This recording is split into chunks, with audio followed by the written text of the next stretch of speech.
2011년 12월에 교회 리더 2명이 경찰에 잡혀갔어요. 그 소식을 듣고 저는 형제 자매들이랑 같이 서둘러 뒷수습을 했죠.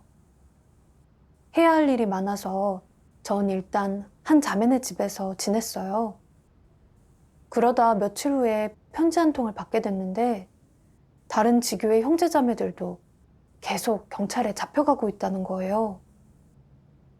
또 우리 집 앞에 수상한 사람이 보인다고 저도 감시당하고 있는 것 같으니까 집에 가지 말고 안전한 곳에서 교회 일을 처리하라는 내용이었어요. 편지를 보고 심장이 떨리더라고요. 안 그래도 며칠간 계속 경찰차가 도로를 순찰하는 데다가 곳곳에 감시 카메라가 있어서 제가 정말 경찰의 표적이 됐다면 큰일이잖아요. 계속 교회 사역을 하려면 늘 밖에 나가야 하는데 그러다 경찰한테 잡히기라도 하면 어떡하나 걱정됐어요. 경찰은 하느님을 믿는 사람들한테 정말 너무 잔인하거든요. 잡혀간 형제자매들은 정말 혹독한 고문에 시달려서 불구가 된 사람도 있고 심지어 맞아 죽은 사람도 있어요. 만약에 잡혀가면 어떤 고문을 당할지 생각할수록 무섭더라고요. 그래서 빨리 이곳을 벗어나 숨을 곳을 찾고 싶었어요. 그 후에 저는 친척 집으로 가서 이틀간 지냈어요. 근데 남편이 와서 그러더라고요. 여기에 있어도 안전하지 않으니까 다른 성에 있는 친구 집에 가서 피하라고요. 경찰이 제가 교회 집사라는 걸 알면 저를 가만 안 둘 거라고요. 남편 말을 듣고 망설여졌어요. 두 리더가 다 잡힌 데다가 빨리 처리할 일들이 수두룩한데 내가 가버리면 교회 사역을 지킬 사람이 없는데 어떡하지? 근데 또 여기 있다가 경찰한테 잡히면 맞아 죽거나 불구가 될 수도 있을 거고 차라리 며칠 좀 숨어 있다가 잠잠해지면 그때 와서 본분하는 게 낫지 않을까? 그래서 저는 사역을 놔두고 다른 성에 있는 친구 집에 가서 숨었어요. 사실 안전 문제가 있더라도 하나님께 의지하고 방법을 생각해서 교회 사역을 잘해야 하는 건데 그때 저는 그저 제 안위만 생각하고 하나님에 대한 믿음도 전혀 없이 바로 사역을 내팽개쳤어요. 거기다 제 그런 행동의 성질에 대해서도 인식하지 못하고 친구 집으로 갔던 거예요. 그 친구는 자기가 연루될까 봐 저를 마을 밖에 있는 허름한 집에서 지내게 했어요. 그 집은 문도 잠기지 않을 만큼 낡았었죠. 먹을 것도 없고 물도 없었고요. 막상 그런 환경에 있게 되니까 마음이 괴롭더라고요. 그러면서 제가 사역을 놔두고 다른 성에 와서 숨는 게 하나님의 뜻에 맞는 걸까 반성해 봤어요. 그리고 이 말씀을 봤죠. 현재 어떤 사람들은 교회에 대한 부담을 느끼지 못하고 태만하게 굴며 자신의 육체만을 생각하는데 그런 자들은 너무나도 이기적이고 눈먼 사람이다. 내가 이 일을 분명히 알지 못하면 부담도 느끼지 못한다. 하나님의 마음을 많이 헤아릴수록 하나님이 내게 더 많은 부담을 더해줄 것이다. 이기적인 사람은 그러한 고난을 받는 것도 대가를 치르는 것도 원치 않는다. 그 결과 하나님께 온전케 될 기회를 놓치게 되니 스스로를 함정에 빠뜨리는 일이 아니겠느냐. 말씀을 보고 너무 부끄러웠어요. 제가 바로 하나님이 폭로하신 이기적이고 비열한 사람이었던 거예요. 교회 리더 2명이 잡혀서 급하게 수습이 필요한 그 중요한 상황에 하나님 의지해서 교회 사역을 잘 지키고 형제자매를 잘 보호해야 하는데 저는 제 안위만 생각하고 겁먹고 저만 먼저 숨은 거예요. 교회 사역은 제쳐두고 형제자매 생명에도 무관심했죠. 이건 하나님을 심각하게 배반하는 짓이잖아요. 하나님 말씀 찬양이 떠오르더라고요. 아브라함은 이삭을 바쳤는데 너희는 무엇을 바쳤느냐? 욥은 모든 것을 바쳤는데 너희는 무엇을 바쳤느냐? 많은 사람이 참도를 찾기 위해 헌신하고 목숨을 바치고 피를 흘렸는데 너희는 그런 대가를 치렀느냐?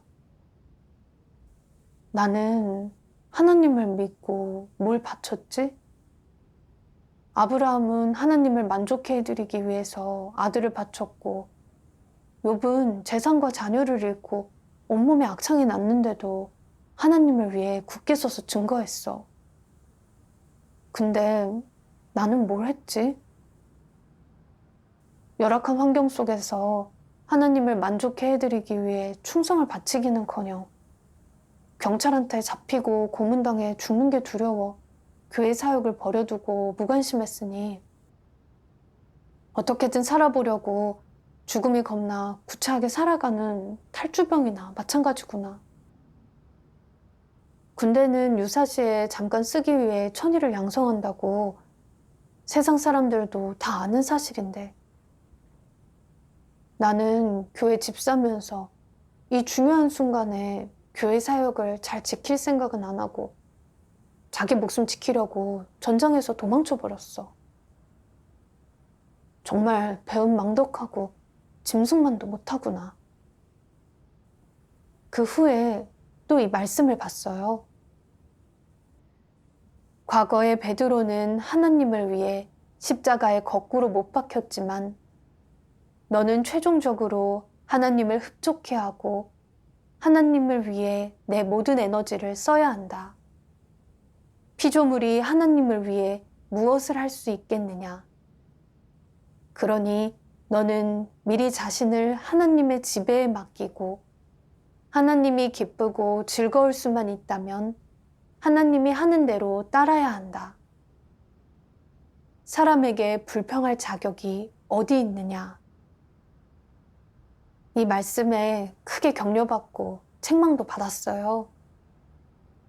베드로가 감옥에서 도망친 후 예수님이 나타나 베드로를 위해 십자가에 다시 못 박히겠다고 하셨잖아요. 베드로는 그 한마디에 깨달은 거예요. 주님이 인류를 구속하시려고 이미 한번 십자가에 못 박히셨는데 다시 또 못 박히시게 할 수는 없어. 주님이 우리를 위해 목숨을 버리셨으니 이번에는 내가 주님을 위해 목숨을 버리리라. 그런 마음으로 베드로는 망설이지 않고 감옥으로 돌아가 하나님을 위해 거꾸로 십자가에 못 박히겠다고 했죠. 나중에 베드로는 하나님을 위해 목숨까지 바쳤어요. 근데 저런 사람은 상황이 조금 위험해졌다고 무서워서 본분을 내팽개치고 다른 지역으로 도망쳤으니 양심도 이성도 없는 거죠. 이렇게 오랫동안 하나님을 따르면서 수많은 말씀의 양육과 공급을 누리고도 결정적인 순간에 하나님을 배반했으니 정말 하나님 앞에서 살 자격이 없는 거예요. 무릎 꿇고 하나님께 회개했어요. 하나님, 저는 제 아내를 위해 사역을 내팽개쳤어요. 너무나 이기적이고 비열했습니다. 다시는 제 자신의 이익을 생각하지 않고 베드로를 본받아 죽는 한이 있어도 제 본분을 다할게요. 그 후에 교회로 돌아오니까 한 자매가 그러더라고요. 오늘 하나님의 최신 말씀을 받았는데 안 그래도 누구한테 연락해야 형제자매한테 보낼 수 있을지 몰라서 고민 중이었어요. 근데 마침 오셨네요. 저는 자매의 말을 듣고 제때 돌아와서 다행이라고 생각했어요. 그리고 자매와 서둘러 상의해 적당한 사람을 찾아 하나님의 말씀을 형제 자매들한테 보냈어요. 그렇게 그 일을 겪고 나서 저는 믿음이 생긴 줄 알았어요. 근데 다시 위험한 상황이 닥치니까 또 저의 진짜 분량이 드러날 줄은 생각지도 못했어요. 하루는 사역자 저우자매가 저한테 말씀책을 보관하는 곳 몇 군데가 위험하니까 가능한 한 빨리 옮겨야 한다고 그러는 거예요. 그 말을 듣고 속으로 걱정됐어요. 경찰차가 계속 밖에서 순찰 중인데 책을 보관하는 곳이 미행돼서 책을 옮기다가 붙잡히면 어떡하지?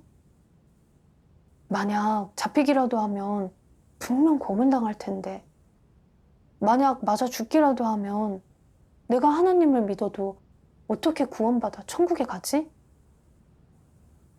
자꾸 생각해보니까 이 본분을 하는 게 너무 위험한 것 같아서 망설여지더라고요. 그때 문득 제가 너무 이기적이고 비열해서 전에 저 하나 지키자고 교회 사역을 그르칠 뻔했던 일이 떠올랐어요.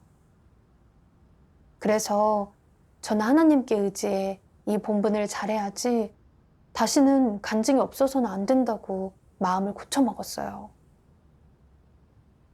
이렇게 생각하니까 긴장이 조금 풀리더라고요. 그리고 생각해 봤어요. 왜 결정적인 순간만 되면 잡히고 고문당해 죽을까 두려워하지? 그 후에 이 말씀을 봤어요. 오늘부터 모든 사람이 나를 알게 할 것이다. 만물의 창조자, 인간 세상에 와 사람에게 버림받고 비방을 당하니 모든 것을 지배하고 계획하는 유일한 참 하나님, 하나님 나라를 주관하는 왕, 온 우주를 다스리는 하나님 자신, 더욱이 사람의 생사를 좌우하고 음부의 열쇠를 관리하는 하나님을 말이다. 말씀을 보고 정말 부끄러웠어요. 전능하신 하나님은 우주를 주재하시고 전 인류의 운명을 주관하세요.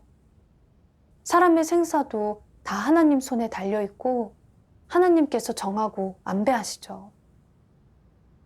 근데 저는 하나님을 믿고 매일같이 하나님의 말씀을 받으면서도 하나님의 전능과 주제를 모르고 하나님에 대한 진정한 믿음도 전혀 없었어요. 분량이 정말 너무 작았던 거죠. 이렇게 죽음이 무서워서 위험이 닥치면 항상 달아날 생각만 하니 만약 정말 잡혀서 가혹한 고문을 당하기라도 하면 틀림없이 하나님을 배반해 유다가 될 거예요. 이런 걸 생각하니까 정말 무섭더라고요. 하루빨리 진리를 갖춰 죽음을 두려워하는 이 문제를 해결해야 나중에 정말 위험한 상황에 직면해도 굳게 설 수 있겠다는 생각이 들더라고요.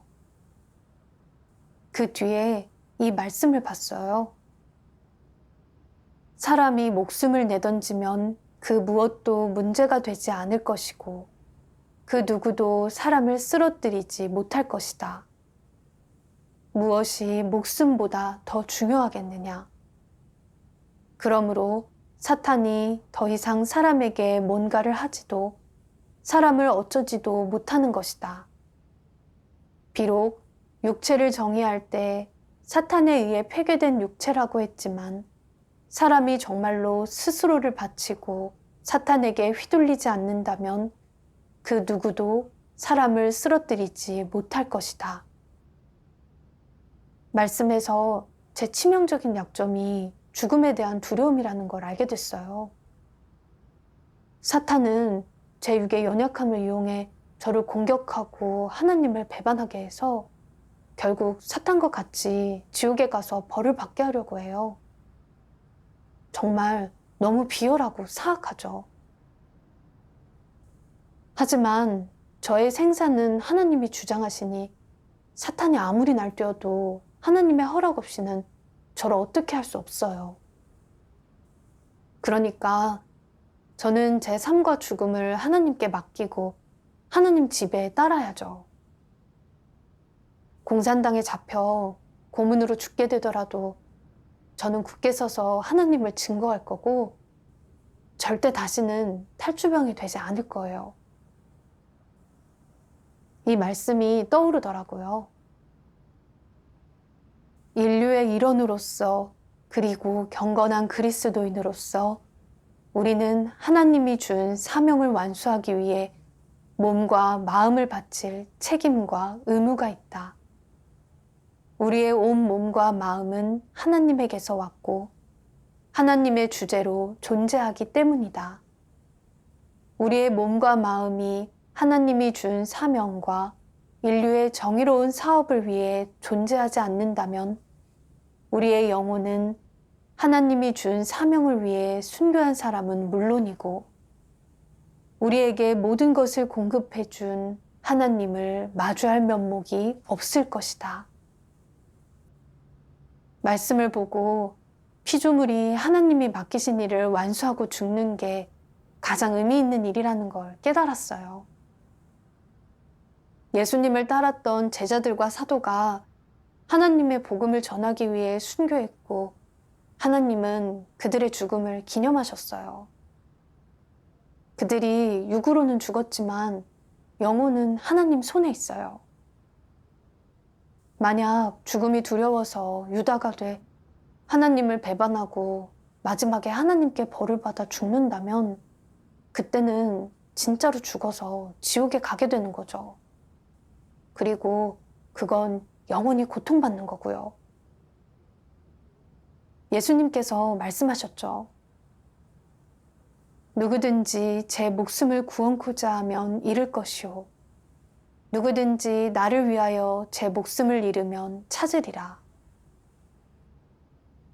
공산당이 광적으로 탄압하고 잡아가는 가혹한 환경이 저한테는 하나의 검증인 거예요.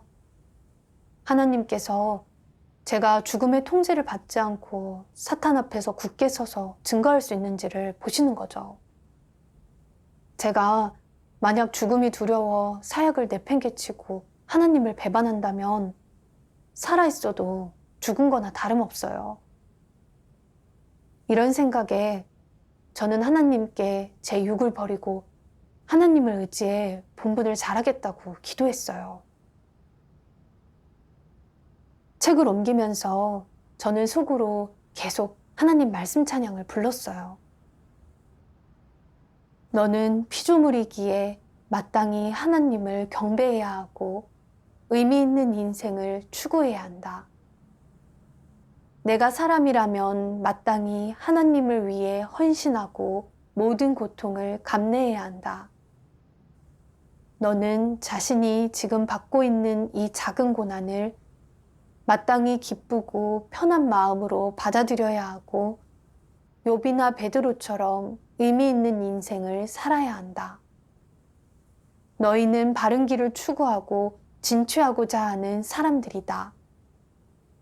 큰 붉은 용 나라에서 떨쳐 일어난 너희는 하나님께 의롭다 칭함을 받은 사람이다. 이보다 더 의미 있는 인생이 있겠느냐? 부르면 부를수록 즐거웠고 자유해지더라고요. 피조물로서 자신의 본분을 할 수 있다는 게 가장 가치 있는 일이잖아요. 이렇게 사는 게 무엇보다 의의 있는 인생이고 하나님께 칭찬받는 삶이고요. 그때 저는 더 이상 겁나거나 두렵지 않더라고요. 책을 안전하게 다 옮기고 나니까 마음이 너무 편안하고 위안이 됐어요. 그 후에 하나님의 인도 아래 다른 곳의 말씀책들도 다 안전하게 옮겼죠. 이번 체험을 통해 저는 하나님의 전능과 주제를 받고 하나님에 대한 믿음이 더 강해졌어요. 하나님께 감사드려요.